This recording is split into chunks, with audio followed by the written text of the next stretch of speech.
মই হেমি মোহনে আপোনালোকক প্ৰথমে স্বাগতম জনাইছোঁ। মই সবাতোতকৈ ডাঙৰ অসমৰ ভিতৰত ডাঙৰ পুখুৰীটোৰ পাৰত আছোঁ। এই পুখুৰীটো এক ৰহস্য আছে। এই ৰহস্যটো শুনিলে আপোনালোকে আচৰিত হ'ব। এই ৰহস্যটো পোৱাৰ আগতে আপোনালোকক কিমান বিঘা মাটিৰে আগুৰি আছে এই পুখুৰীটো আপোনালোকক ক'ব বিচাৰিছোঁ। এই ডাঙৰ পুখুৰীটো বহল আৰু দীঘল ৯৭ পুৰা 2 বিঘা 2 লিচা মাটিৰে এই পুখুৰীটো আৱৰি আছে। এই পুখুৰীটো আচৰিত ধৰণৰ মহত্বও আছে। এই পুখুৰীটো 12 মাহে পানী থাকে, কোনো দিনেই নুশুকায়। এই পুখুৰীটোত হাজাৰ হাজাৰ বছৰৰ পুৰণি মাছ কাছ দেখিবলৈ পোৱা যায়। এই পুখুৰীটোলৈ নানা ধৰণৰ পৰিভ্ৰমী চৰাই চৰিবলৈ আহে আৰু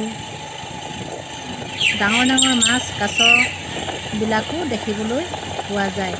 এই কাছ আৰু মাছবিলাকক যদি আপোনালোকে বেদ বা মুৰি দিয়ে তেনেহ'লে ওপৰলৈ তেওঁলোক ওলাই আহে মাছ আৰু কাছবিলাকে। এই পুখুৰীটোৰ চাৰিওফালে প্ৰাকৃতিক সৌন্দৰ্যৰে ভৰপূৰ আৰু এই প্ৰাকৃতিক সৌন্দৰ্য চাবলৈ ইমানেই ধুনীয়া যে আপোনালোকে দেখিলে আচৰিত হ'ব। এই পুখুৰীটোৰ 4টা পাৰ আছে। এই পাৰকেইটাৰ নাম হ'ল পূৰ্বতে থকা পাৰটো হ'ল চেৰেকা পাৰ, পশ্চিমৰ পাৰটোৰ নাম হ'ল কাঠ পাৰ, উত্তৰ পাৰটোৰ নাম হ'ল জয়া পাৰ, দক্ষিণৰ পাৰটোৰ নাম হ'ল ঢুলীয়া পাৰ। এই পুখুৰীটোৰ কাষতে শিৱদৌল, বিষ্ণুদৌল, দুৰ্গা দেৱী দৌল আছে।